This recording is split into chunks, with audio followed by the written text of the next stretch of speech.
Look, at the end of the day, and this is the first time I've actually answered a single question about what's happened in South Africa over the last couple of weeks. So at the end of the day, as a past player and a past captain, I must admit I was quite shocked to see what actually took place out on the field.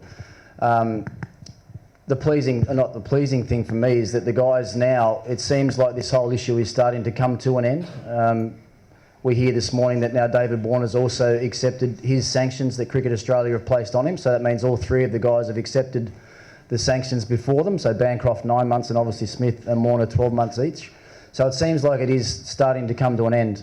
Look, when I was back at home a week and a half ago, if you think it was big news over here, it was just, it was astronomical how big an issue it was in Australia, and rightly so. We as Australians, we like to play the game hard, but we like to play the game fair, and our fans expect that Australian players play that way. And I think the reaction back in Australia was as big as it was because I think the Australian public felt that the Australian players hadn't played the game in a fair way. So I think that's why their reaction was as big as it was. As I said, it seems it's like it's coming to an end, and that's a good thing for the game's sake. It's a good thing for the players' sake as well, that they can try and get away from it all now, as hard as that's going to be for them. But it's also a good thing for cricket in Australia as well, that now that Test series is over, the guys have got a few weeks to get away from it all and then start rebuilding what has sort of collapsed for them over the last couple of weeks. The cultural issue for me is a really interesting thing, because if you wind the clock back just a couple of months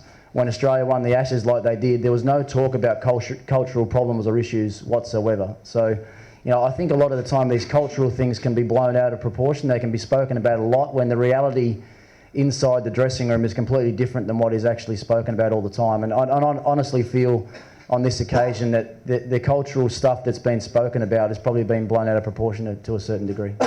I think it's hypothetical what my stance on it would have been. I think there's a very big picture there for the World Game's sake, and Cricket Australia, I think, have reacted to what the World Game pretty much demanded. The World Game and the Australian public demanded that these players were dealt with and treated in a certain way.